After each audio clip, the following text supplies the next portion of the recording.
It is that one. Good morning everyone, welcome back to another video. So today I am plasterboarding this section of the wall. As soon as that's done, I'm going to start the other side. I was just looking at it earlier and one of them pieces of timber is a bit of a banana. And I need to bring it out 1 centimetre there where the noggin is. So I'm going to do that. Start bringing in some plasterboard. So I'm going to crack on, Alex. I'm going to get it done.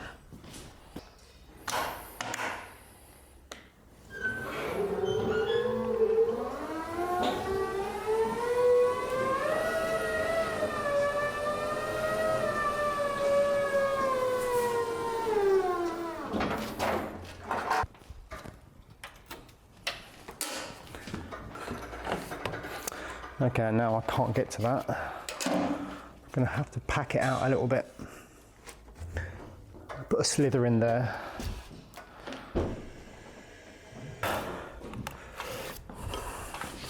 Oh, I haven't plugged it in.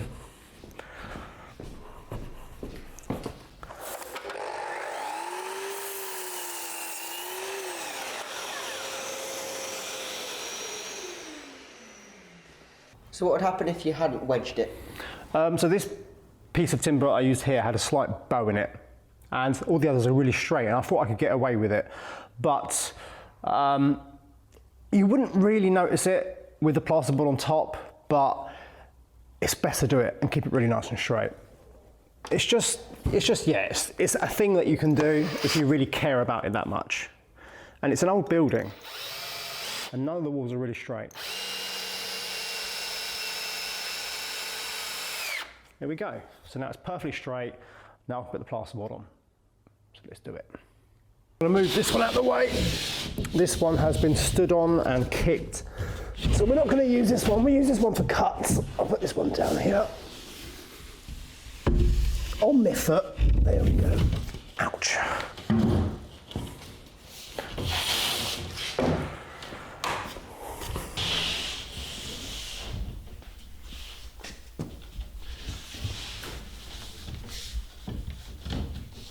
There we go.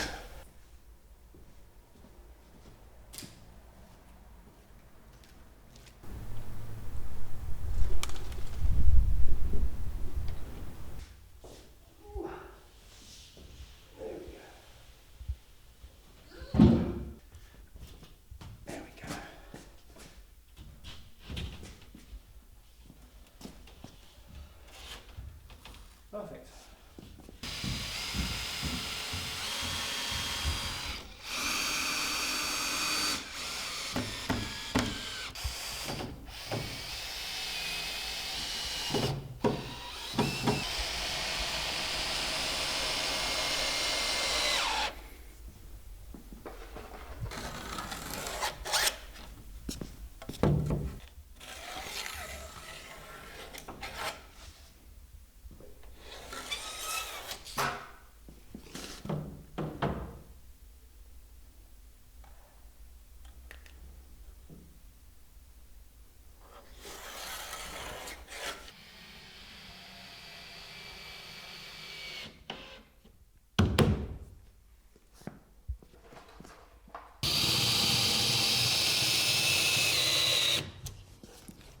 Yes, good morning. What we're doing this morning is taking all these metal pins out that were stuck into the actual beams. What they was there for was holding the suspended ceiling, which was a terracotta one. You saw us taking it down last week. Yeah, we're taking all these down first, and then eventually we're going to take out the centres, the lath and plaster, and then it'll be reboarded with plasterboard, and then plastered, which what's his name will do, Yanis or Simon, yeah. Simon help me. Yes, Simon will help this man. And how they make this suspended ceiling? They don't make it on the floor? No, what it is, they put a piece of ply or whatever they used to use, then they laid the terracottas flat on top of it, and then joint them, and then stick these into the wet terracotta in the joints, and when it's gone off, that holds it in place. And they remove the ply. Yeah, they remove the ply. But if you look up there, you can see all the pins still in, which were taken out. And it's quite a strong ceiling. Oh, it's very strong. Yeah, see how many pins they've got in. They're only older than terracotta. The terracotta is only sort of that's what it's like. And the pin goes into the joint, Yeah. and then when it goes off, it holds the ceiling. It's all clever stuff. Fantastic. So Yanis, what do you need to do? Let's crack on. Come on, Mick. That's right. Let's get at it. So what have you found, Mick? What I was trying to explain to you earlier on, how the suspended ceiling was made. That piece there is knocked into the actual the beams that hang down, and then they lay a flat board, lay these on it, and then they put the plaster of Paris. The plaster of Paris goes off in about half an hour, or before that even. So they can take the board away and the tile is still hanging there, you see. And they do that all the way through. Right, so they stick it between the joint. There's a joint in it, if you can see the joint in there, that's it. Like a Z. They've put the plaster of Paris in and then push that pin into it. So when it's gone off, it's suspended. Very close. So what they call a suspended ceiling.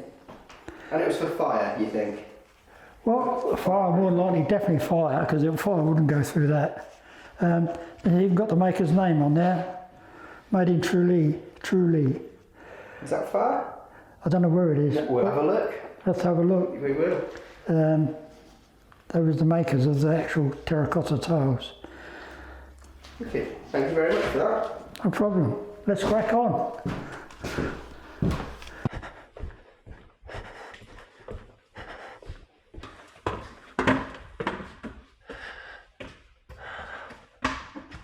Okay. Perfect. No. Okay.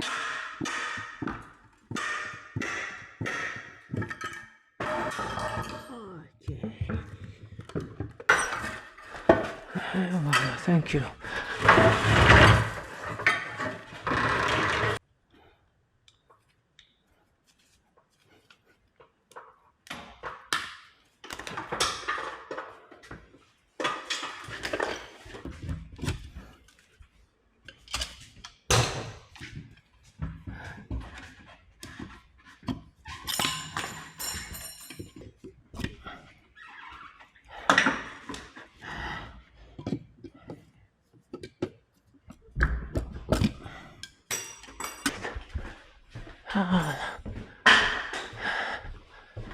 Oh, good.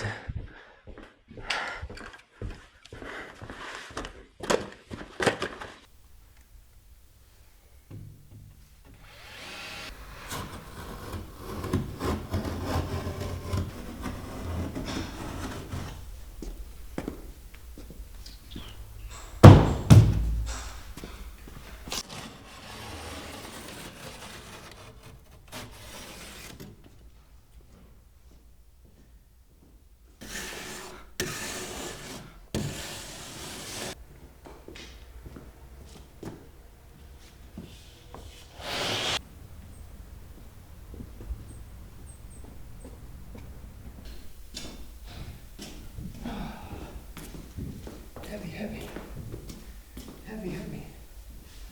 Okay, I'm ready to get it up. Sort of. The plasterboard, that is. I don't mind carrying plasterboard. I can carry heavy things. It's because the plasterboard bows as you're pushing it. There we go. Sorted. Oop. We're really good there. And we're good here. I'm good at carrying heavy things, aren't I, Alex? On my own. Obviously not. Now if I walk away from here, see, this is where the tool belt would be coming really handy, wouldn't it? It's a bit late for that. Let's just get a screw in and then we'll work out exactly. There.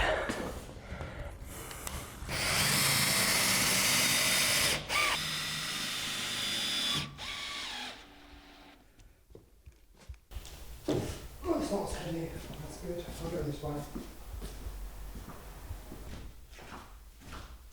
No.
Well, this one is easier, Alex. Right.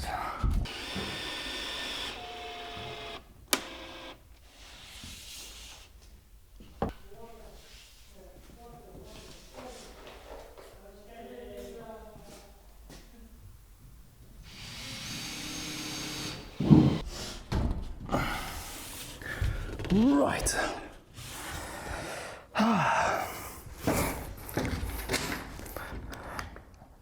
This is how I always do it. Don't worry. Let's get a little bit closer. I should just buy a plasterboard lift. I think that would be a bit easier.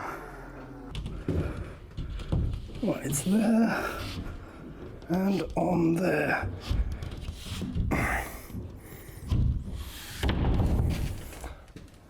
As simple as that, Alex.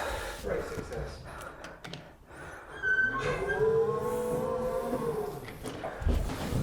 I put a screw in the top. I'm not even prepared. Again, I should be wearing my tool belt, but today is just not the day for a tool belt.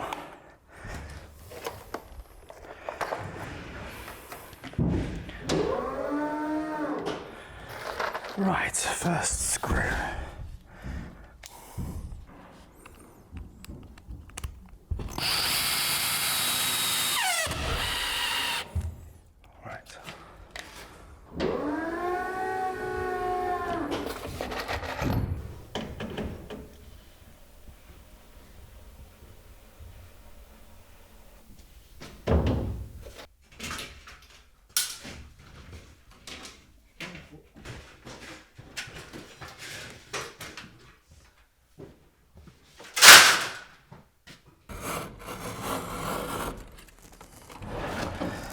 This is tricky. So the last piece on this section of wall, 62 centimeters. And then I'm going to start, it's not working very well, is it? Let me do it properly.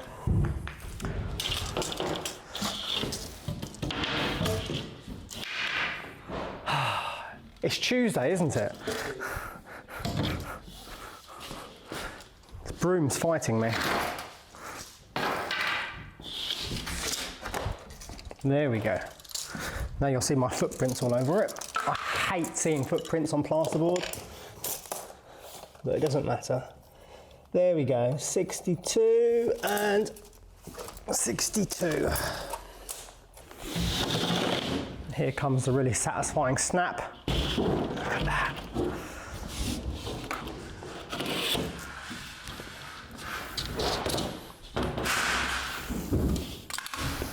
Let's get it up, Alex. Get it up.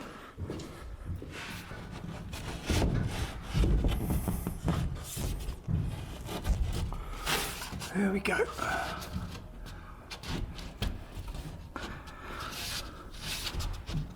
What do we say, Alex? Tight. Exactly.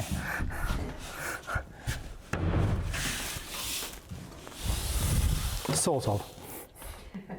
Enough. This up here, I spent the whole of lunchtime doing it. Everyone else is upstairs having a sandwich or a salad or whatever. I was down here trying to figure this out because it's thicker there, but it gets thinner here. But here we're going to incorporate the stud work on this corner, so it doesn't matter too much. And trying to keep it straight was also a nightmare. It's a little bit off, but like I said, it's a characterful building. Wonky is fine. It's done, sort of, apart from the top. But I'm going to save that until you know who is back, because he's really good at that sort of thing. Plus it's really fiddly and it's going to take me the whole day just to try and finish that, and we haven't had the beam sandblasted yet, so there's no point going all the way to the ceiling. This corner I've left a bit of a void because stud work will continue all the way to that corner, and it's good to leave a bit of a gap for services like electrics and things like that. Plus I want to get insulation in there as well, but also the vapour barrier needs to continue, so that's why I've left that off the wall slightly. So what I'm going to do now is I'm going to raise this because I left it too low. That's going to go up slightly. And then I'm going to do the top with more plasterboard and stud work. And then it's going to be a bit tricky because all this timber is in the way here, but I'll try anyway. And I'll get that started today. So tomorrow we can finish the stud work on that side and get the plasterboard up. And then it will be done. But this isn't only for just stopping the dust going into the library, it's actually the wall for the dining room as well. So we're sort of, you know, now I'm looking at it, it's a little bit wonky in that corner, it just sort of bows in a bit. It's okay, it's an old building, isn't it? It's perfectly straight until that last corner at the top, it goes like that a little bit, it cups in. It's going to drive me mad, that is. Upstairs, Dad and Yanis are stripping out the first bedroom, which is absolutely amazing. So they're taking weight off of the ceiling down here. And I suspect all of the terracotta ceiling, there was about 3 loads of that. So I would say there was a good 3.5 tons of terracotta and plaster. All of the MDF or chipboard, that was incredibly heavy. I reckon there was at least, they did 4 or 5 trips of that, I think over this week and a little bit of last week. So I reckon there's probably a good 4 or 5 tons of just that, and all of the plasterboard, all of the faux ceilings and things like that, they're all coming out as well. So it's going to release even more weight. But also when we start removing the old floors and all of the concrete, it's going to be even more. What we should have done, Alex, was measure the distance between the floor and the beams and see if they've raised. Because like the one in the library, it went back up by about 3 inches. Just the weight was all released of it, but we did take everything out. That was including the floor joists and mud between. And we're leaving the mud between just because it's good insulation. Yeah. Sandblasting in a few weeks. I'm really looking forward to that. It means we can, from that point onwards, we can really progress. We can start doing the ceiling in here, ceiling in there, ceiling in the hallway, things like that, get the rooms done. Because I'm not finishing the library until the hallway and dining room are also finished.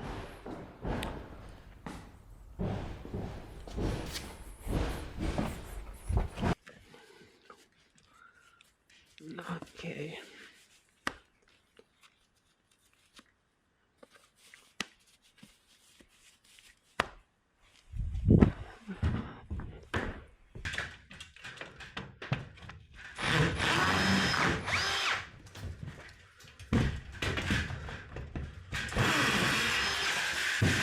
Simple. Huh? Yeah.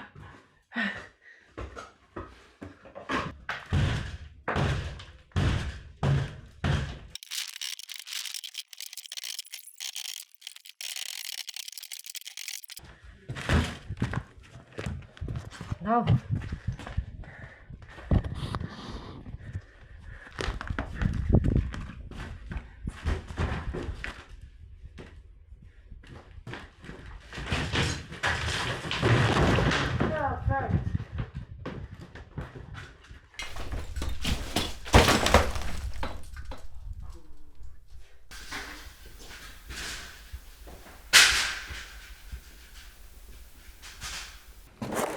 Almost there, Alex, almost there.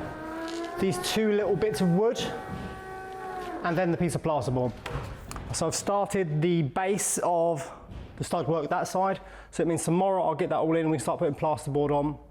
And once this is done, we have to go and buy some materials to start infilling the gallery, that's the word, yeah. One more screw. Where is that one going?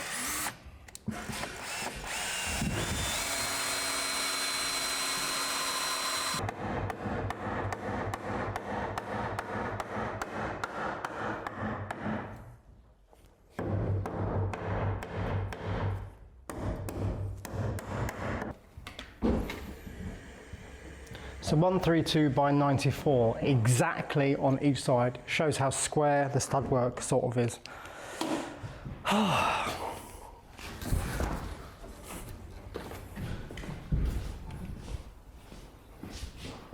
Yeah, looks good. The doorway is actually higher than it should be at the moment on this side. It's also higher than it should be on this side, just to accommodate the frame, because I actually don't know the size of the frame yet. But obviously once Paddy does his final measurements, puts the frame in, we can put a header plate or a noggin at the top, also the same there as well. They're definitely wide enough, it's just height. Okay, I need plasterboard. Okay. Move all of this.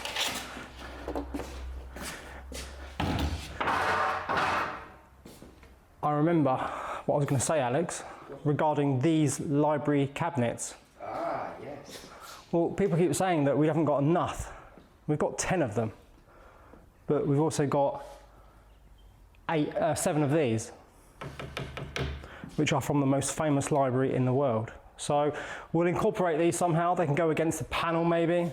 You can put some big books plus some things for like decoration. For instance, in this one, I know they're a bit dusty, but wow. We have a Chinese plate, or Chinese porcelain plate that I found here at the convent, plus this postcard I found online, which has a really nice view of the convent roof. You see there? Yeah, lovely. Yeah, I don't know. Oh, and some nails, look. I've been putting things in here. Let's cut this plasterboard. So, let's start 1, 3, 4.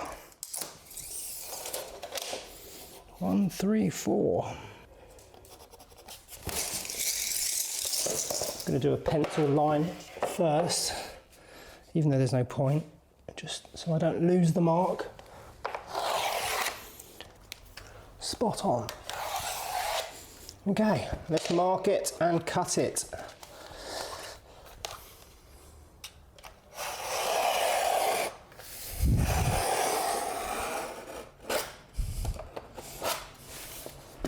And this is the best way to cut plasterboard? Yeah, if this was plasterboard with polystyrene backed insulation, you'd have to use a handsaw. But because it's literally just plasterboard, just scoring the paper one side, because it's obviously backed either side of the paper, means you can snap it in half. I've gone off the line there slightly, it'll be fine. Yeah, I mean, some people do use a handsaw to cut this, but it just leaves a mess and it takes for ages. And again,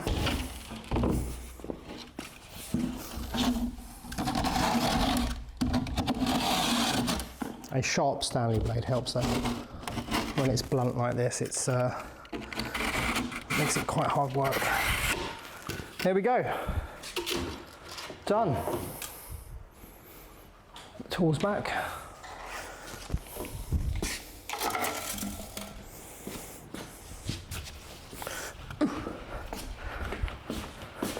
So I'm using the Surform just to get it nice and square, but also you can see my line, which I sort of missed slightly.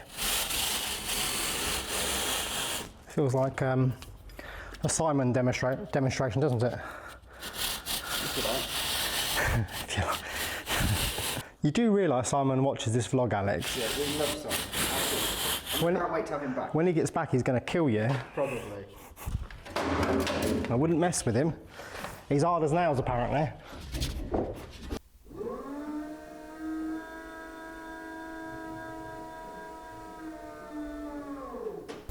I'm not struggling, I'm just trying to get it really level. Okay. That will have to do. Done. Right, there's a discovery upstairs. Let's go and find out what it is. Yanis and Dad have found something. Some writing.